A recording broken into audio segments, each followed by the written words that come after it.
മലയാള cinema പ്രേക്ഷകർക്ക് മറക്കാനാകാത്ത നടിയാണ് സുകുമാരി. നിരവധി ഭാഷകളിലായി ആയിരക്കണക്കിന് കഥാപാത്രങ്ങളെ അവർ അവതരിപ്പിച്ചു.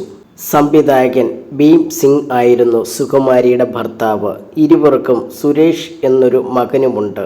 ഇപ്പോഴിതാ തൻ്റെ കുടുംബത്തെക്കുറിച്ച് സുകുമാരി പണ്ടു പറഞ്ഞ കാര്യങ്ങൾ സോഷ്യൽ മീഡിയയിൽ വീണ്ടും വൈറലാകുകയാണ്. 1978 ഭീം സിംഗ് മരിക്കുമ്പോൾ സുകുമാരിയുടെ പ്രായം വെറും 30 വയസ്സ് മാത്രമായിരുന്നു. ജീവിതത്തിൽ അത്യന്തം ദുഃഖകരമായ സമയത്തും അവർ പിന്നോട്ടു പോയില്ല. ഭർത്താവിന്റെ മരണത്തിന് ദിവസങ്ങൾക്കകം തന്നെ സുകുമാരി വീണ്ടും ഷൂട്ടിങ്ങിന് തിരികെ പോയി. അതിന് പിന്നിലുണ്ടായ കാരണം നടി പിന്നീട് വെളിപ്പെടുത്തിയിരുന്നു. മകനുണ്ടായിരുന്നു എൻ്റെ കൂടെ. ഞാൻ അവനോട് പറഞ്ഞത്, നിന്നെ പഠിപ്പിക്കണമെങ്കിൽ അമ്മ ജോലിക്ക് പോകണം.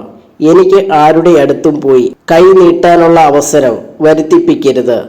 നമ്മൾ ജോലി ചെയ്താലേ നമുക്ക് ജീവിക്കാൻ പറ്റൂ. അതുമാത്രം നീ മനസ്സിലാക്കിയാൽ മതി എന്നാണ്.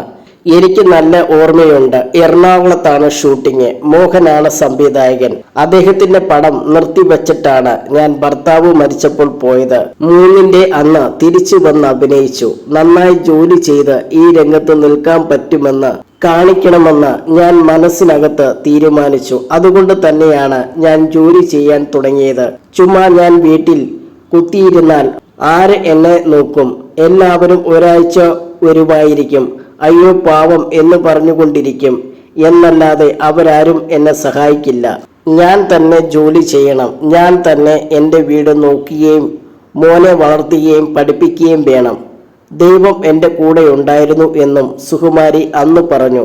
ഇപ്പോഴും ഞാൻ അങ്ങനെയാണ്. എൻ്റെ മകൻ്റെ അടുത്ത് പോയി 1 രൂപ ചോദിക്കാനുള്ള അവസരം വരുത്തരുത്. അത് ദൈവം വരുത്തിക്കഴിഞ്ഞാൽ പിറ്റേ ദിവസം എന്നെ കാണില്ല. രണ്ടാമതൊരു വിവാഹത്തെക്കുറിച്ചോ ചിന്തിക്കാനുള്ള സമയം ഇല്ലായിരുന്നു. വർക്ക് ചെയ്തുകൊണ്ടിരുന്നു. മകനെ പഠിപ്പിക്കണം. അതിന് ആരുടെ മുന്നിൽ പോയി കൈ നീട്ടരുത് എന്ന വാശി തനിക്കുണ്ടായിരുന്നുവെന്നും സുകുമാരി അന്ന് വ്യക്തമാക്കി.